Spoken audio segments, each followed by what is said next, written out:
रहने के लिए सब्सक्राइब कीजिए और YouTube ऐप के बेल आइकन को क्लिक कीजिए।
इस वीडियो को बनाने का मकसद सिर्फ है कि लोगों को जागरूक करना, और जागरूक बताता है कि एक पहचान होती है कि लोगों को ब्लड देना। कहते हैं कि जब ब्लड दिया जाता है तो एक बहुत बड़ी बात होती है, लेकिन लोगों में भी कुछ सारी भ्रांतियाँ हैं।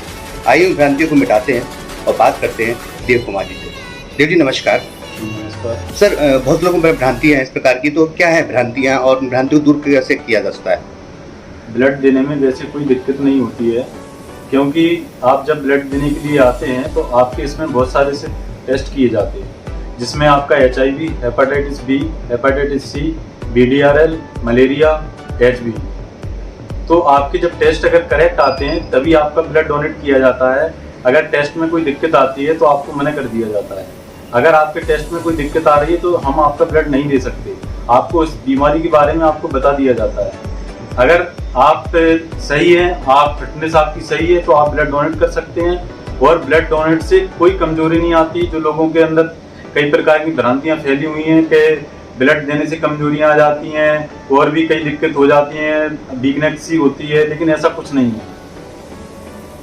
अभी आपके सामने एक शख्स सनी कामराज लेटे हुए हैं, ये क्या दे रहे हैं इस समय? एक एफेरेसिस प्लेटलेट दे रहे हैं, जिसको आप जम्बू भी बोल सकते हैं, एफेरेसिस भी बोल सकते हैं, SDP भी बोल सकते हैं। इसमें तो आप 48 घंटे के बाद ब्लड डोनेट भी कर सकते हैं और आप प्लेटलेट भी डोनेट कर सकते हैं। इसमें आपका ब्लड नहीं निकलता है। इस प्रोसेस में आपका 20 ml ब्लड पूरा प्रोसेस में खत्म होता है, और जो ब्लड आपका बॉडी से बाहर आता है तो स्टेप बाय स्टेप बॉडी के अंदर ट्रांसफर हो जाता है। इसमें सिर्फ आपका जो प्लेटलेट काउंट है उसको आपका निकाला जाता है, जो आपके लिए बिल्कुल किसी प्रकार की कोई दिक्कत नहीं होती इसमें।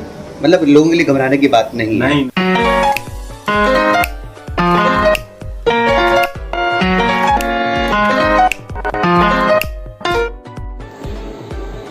मैं रजनीश श्रीवास्तव आप सब लोगों को बताना चाहता हूं कि बहुत बहुत धन्यवाद आप सब लोगों का।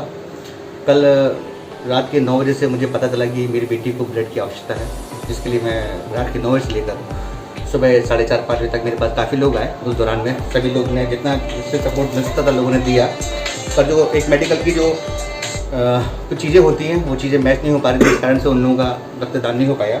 और मैं आप लोगों से बताना चाहता हूँ, क्योंकि मैं भुगत चुका हूँ इस चीज़ को, मैं आपको बताना चाहता हूँ रक्तदान महादान होता है, ये तो मैं सुनता आया हूँ, लेकिन वाकई में वो उनके लिए मैं दिल से आभारी हूँ जिन्होंने ये सब मेरे लिए सपोर्ट किया और यहाँ तक आए।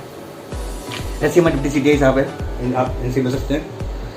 ये हमारी बेटी को ब्लड डोनेट कर रहे हैं। वो साइड में देख रहे हैं प्लाज्मा निकल रहा है, वो नीचे की तरफ प्लाज्मा है और ऊपर की तरफ से निकाला गया जो अभी निकाल के रखे गया पॉलिथीन। ये देखिए सामने इस तरफ है, ये देखिए, ये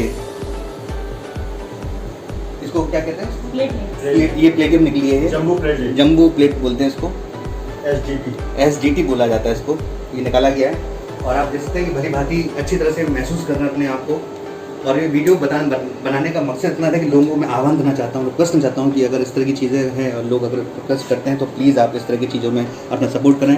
भाई का भी बहुत बहुत धन्यवाद जिन्होंने मतलब इस तरह से काम कर रहे हैं, ये दिन रात काम करते हैं। ये आप कभी यहाँ पर आइए तो चलेगा पता है कितनी मेहनत की जाती है। ये मशीन देख लीजिए, टेक्नोलॉजी की नई मशीन है, इस मशीन पर काम किया जाता है।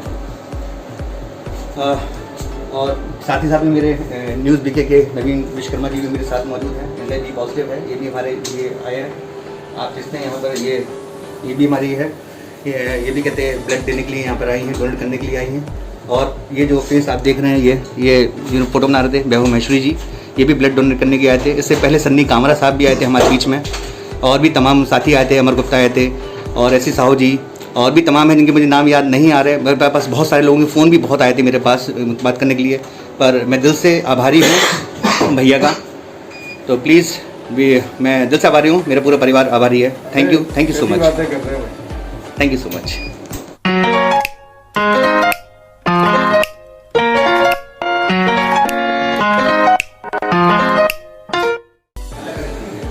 भैया आप बताएं, आप कैसा महसूस कर रहे हो?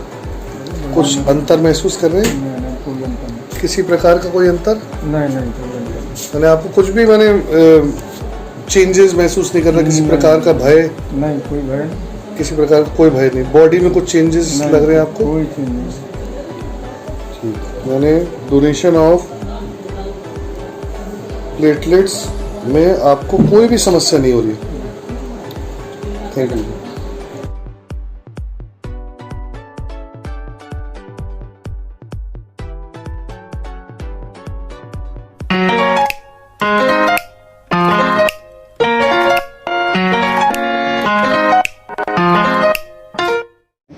सर, लोगों में तमाम तरह के सवाल होते हैं, वो सवाल क्या होते हैं जिनका उनके पास जवाब नहीं होता है। पहली बात तो मैं आपको पूछूंगा वो सवाल क्या होते हैं, लोगों के जहन में आते हैं, वो सवाल क्या है लोगों के? वैसे तो लोगों के सवाल ये भी होते हैं कि मतलब अगर हमारा वजन कम है तो क्या हम ब्लड डोनेट कर सकते हैं, या अगर हमें बीपी की शिकायत है तो क्या ब्लड हम डोनेट कर सकते हैं, या शुगर है किसी को तो ब्लड डोनेट कर सकते हैं। तो कुछ लोगों के जो सवाल होते हैं इसी को लेके ज़्यादा रहते हैं। तो मैं वजन का पहले आपको बता दूं कि वजन मिनिमम हमें जो डोनेट ब्लड के लिए चाहिए वो 45 से ऊपर चाहिए। अगर 45 किलो से अगर वजन आपका ऊपर आता है तो आप ब्लड डोनेट कर सकते हैं, लेकिन होल ब्लड डोनेट कर सकते हैं। 45 अगर वजन है, अगर कंपोनेंट आपको देना है तो मिनिमम आपको 55 से ऊपर वजन होना चाहिए। अगर आपको एपेरेट देना है तो भी आपका 55 से 60 किलो से नीचे नहीं होना चाहिए वजन। अगर 55 भी है अगर तो भी अपन कर सकते हैं प्रोसीजर को। और ब्लड रहा बीपी का, तो अगर बीपी अगर आपका नॉर्मल आता है, अगर बीपी की आप दवा ले रहे हैं उस समय नॉर्मल आता है तो आप दे सकते हैं ब्लड। और शुगर भी अगर आपका नॉर्मल है तो ब्लड दे सकते हैं। यानी कहने का मतलब ये, कोई अगर बीपी पेशेंट है तो वो दे सकता है? हाँ, दे सकता है, लेकिन उसका बीपी उस समय हम चेक कर लेते हैं, अगर सही है बीपी तो दे सकता है। और शुगर के पेशेंट जो होते हैं, शुगर लेवल भी चेक करा सकते हैं। अगर शुगर लेवल अगर सही आता है उसका तो शुगर लेवल वाला भी दे सकता है। मतलब जो अगर शुगर दवा खा रहा हो वो, या शुगर दवा ना खा रहा हो रूटीन में वो? अगर वो दवा ले रहा है कंटिन्यू, अगर उसका बढ़ा रहता है तो वो नहीं दे सकता। अच्छा, जो इंसुलिन ले रहे हैं, हाँ, मतलब इंसुलेशन ले रहे हैं वो नहीं दे सकता है। लेकिन जो दवा ले रहा है नॉर्मल और अगर उसका सही चल रहा है तो रूटीन में, तो फिर वो दे सकते हैं। अच्छा, और भी क्या सवाल होते हैं जो लोग मन में, जो मैं चाहता हूँ कि वो सवाल भी अगर बताएं आप, तो ताकि वो भी दिमाग से लोग हट सके। जो लोगों के ज्यादातर के जो सवाल रहते हैं, एक तो यही रहता है कि हमें कमजोरी आ जाएगी ब्लड डोनेट करने से जी, जबकि ऐसा कुछ नहीं होता है। अगर ब्लड डोनेट करने से अगर कमजोरी आती होती तो जो लाखों लोग ब्लड दे रहे हैं तो अभी तक तो सब लोग कमजोर हो जाते हैं जी। तो ऐसा नहीं है कि ब्लड देने से कोई कमजोरी होती है। ब्लड देने से तो आपको प्रॉफिट ही होता है, क्योंकि आपके बहुत सारे इसमें टेस्ट हो जाते हैं जिससे आप निश्चिंत हो जाते हैं कि हम अभी तक बिल्कुल स्वस्थ हैं जी। जबकि अगर आप ब्लड डोनेट नहीं करते हैं, अपने टेस्ट भी नहीं करा रहे हैं, तो एक अपने अंदर भी एक डर सा रहता है कि कहीं में कोई डिसीज तो नहीं है या कोई दिक्कत तो नहीं है। लेकिन जब आप ब्लड डोनेट करते हैं तो आपके बहुत सारे टेस्ट आ जाते हैं इसमें, जैसे कि मैं अभी आपको बताया था कि HIV, SCV, hepatitis, BDRL, malaria, haemoglobin. तो उससे आपको पता चल जाता है कि अभी तक जो बॉडी है हमारी बिल्कुल फिटनेस एकदम हमारी सही है। एक व्यक्ति जो होता है वो साल में कितनी बार डोनेट कर सकता है? ब्लड वैसे आप 3 मंथ के बाद डोनेट कर सकते हैं, और साल की अगर बात करें तो हर 3 मंथ बाद आप ब्लड डोनेट कर सकते हैं, तो 4 बार हो रहा है आपका। खान पान पे क्या ध्यान देना चाहिए? खान पान पे जो आप नॉर्मल खाना खाते हैं वही आपको खाना है। कोई एक्स्ट्रा ऐसा लेने की जरूरत नहीं होती कि हमने ब्लड दे दिया तो उसके लिए कोई अलग व्यंजन लेना है, अलग कुछ करना है, ऐसा कुछ नहीं है। जो नॉर्मल आपका खाना खाते हो वही खाना है। आपका ब्लड ऑलरेडी पूरा हो जाता है 72 घंटे में। जो आपका वॉल्यूम रहता वो कवर कर लेता है, लेकिन जो आर्मी से लेते थोड़ा समय लग जाता, लेकिन 3 मंथ के बाद ही आपको ब्लड डोनेट करना चाहिए। बहुत बहुत शुक्रिया, बहुत बहुत धन्यवाद। और साथ में हमारे आशु तिवारी जी भी मौजूद हैं यहाँ पर, और विजय नामदेव जी। बहुत बहुत शुक्रिया देव जी, आप लोग जो मेहनत करते हैं उसके लिए दिल से तहे दिल से शुक्रिया। हर 3 मंथ के बाद अगर आप ब्लड डोनेट कर सकते हैं तो आप करिए। हर 90 दिन के बाद आप ब्लड डोनेट कर सकते हैं।